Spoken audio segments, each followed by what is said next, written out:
అట్లాగే మహానటి సావిత్రి. హ్మ్. సో, ఆమె గురించి మనం కొత్తగా చెప్పేదేం లేదు. హ్మ్. సో, తమ చివరి రోజుల్లో ఆమె పతనం ఎలా అయిందనేది చాలామంది రకరకాలుగా జెప్తారు. అవును.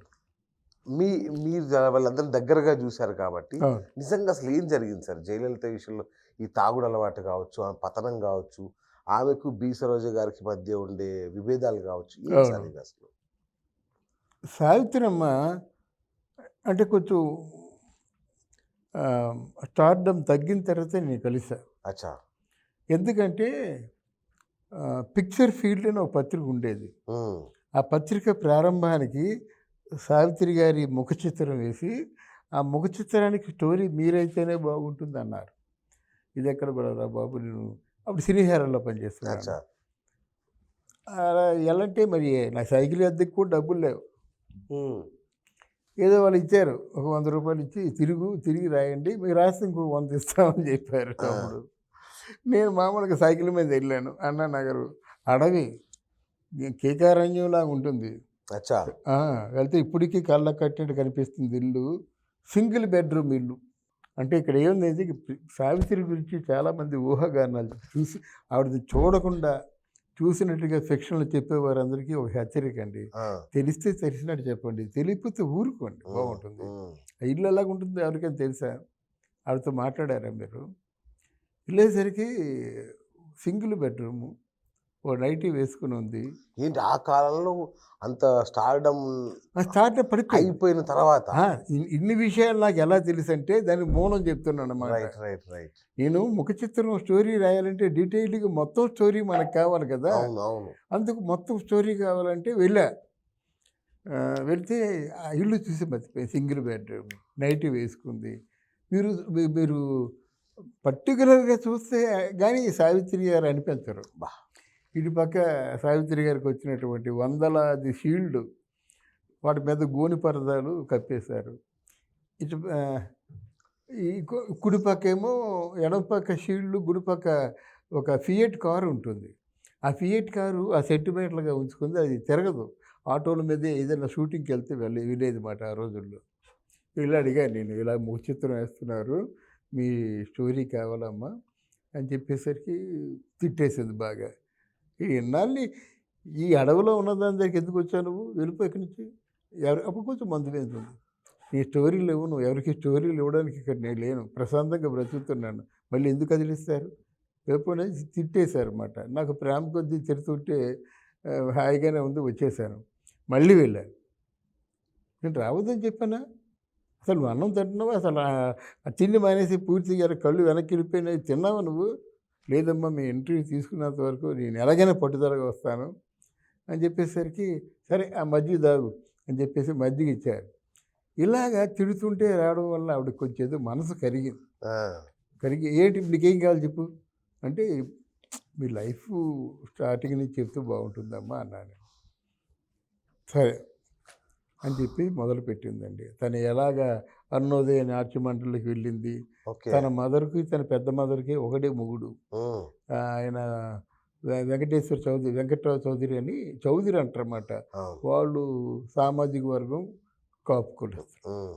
ఆళ్ళకున్న ఫాదరు చౌదరి. అచ్చా! అంటే మిల్లుల్లో వాటిలో పనిచేస్తుండేవాడు. హ్మ్.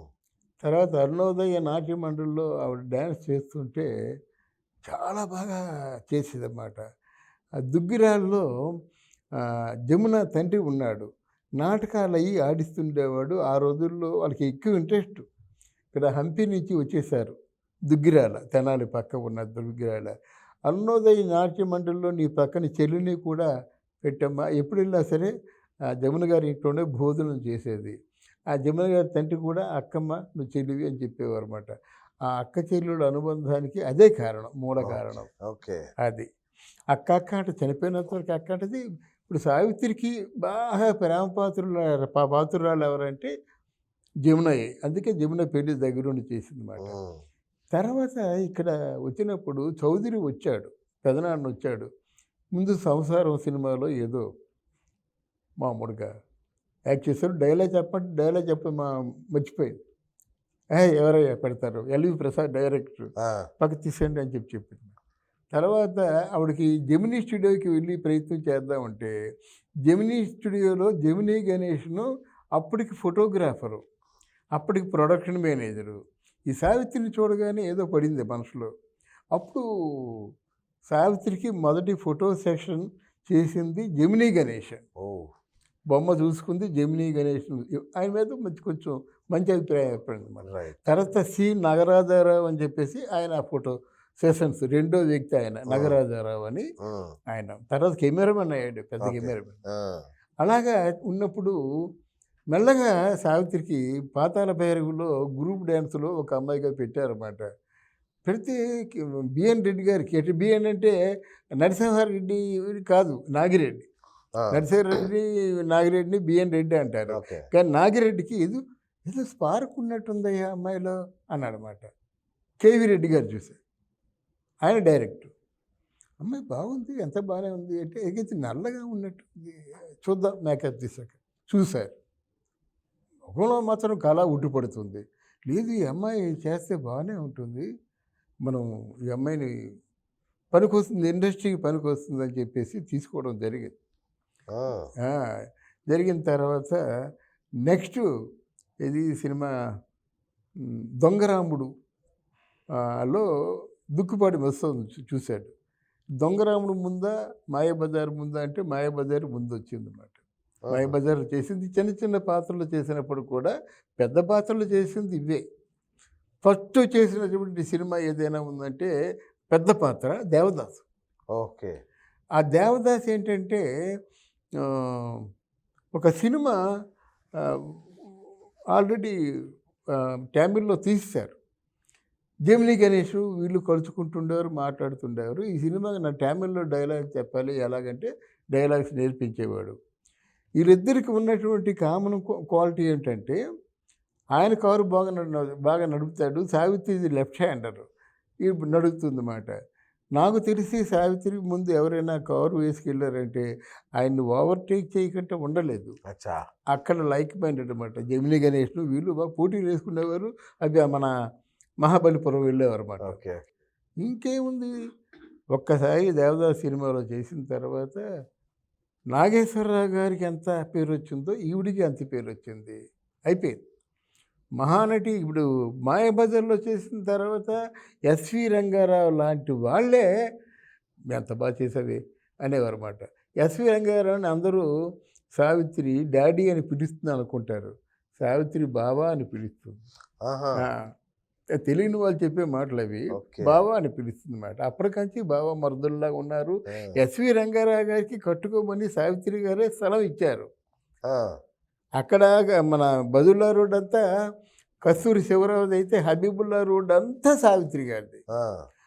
కళ్యాణ మండపాలు, కాలేజీ, స్కూళ్ళు, హై స్కూళ్ళు ఇవన్నీ మొత్తం ఎవరు కట్టుకుంటారంటే వాళ్ళకి ఇచ్చేయడం మాట. అంత ఉదాత్తంగా ఉండేది. తర్వాత పెళ్ళి అయిపోయింది, తెలిసిందే కదా. పెళ్ళి అయిన కాంచి ఏమైందంటే ఈవిడ ఉధృతంగా పెరిగిపోతుంది. అక్కడ తమిళనాడులో ఏంటంటే అక్కడ ఎంజీఆర్ని, శివాజీని, గణేష్ని దాటి వచ్చే శక్తి ఈయనకి లేదు. ఈయనకి వేషాలు రావు, వేషం ఉన్నా సరే అంత పెర్ఫెక్ట్గా యాక్ట్ చేయలేడు. ఎవరు? జెమినీ గణేష్. ఆ పెళ్ళి అయిన తర్వాత అక్కడి నుంచి కొంచెం జలసి మొదలైంది. తర్వాత ఈవిడికి ఏంటంటే ఉదాత్తంగా ఎలాగుంటుంది తెలిసిన, 16 గదులు ఉంటాయండి. అంటే పులి కూడా, చిరుతపులి కూడా వాళ్ళ ఇంట్లో ఉండేది. సాయంత్రం పూట వాకింగ్ చేసేది ఆవిడ.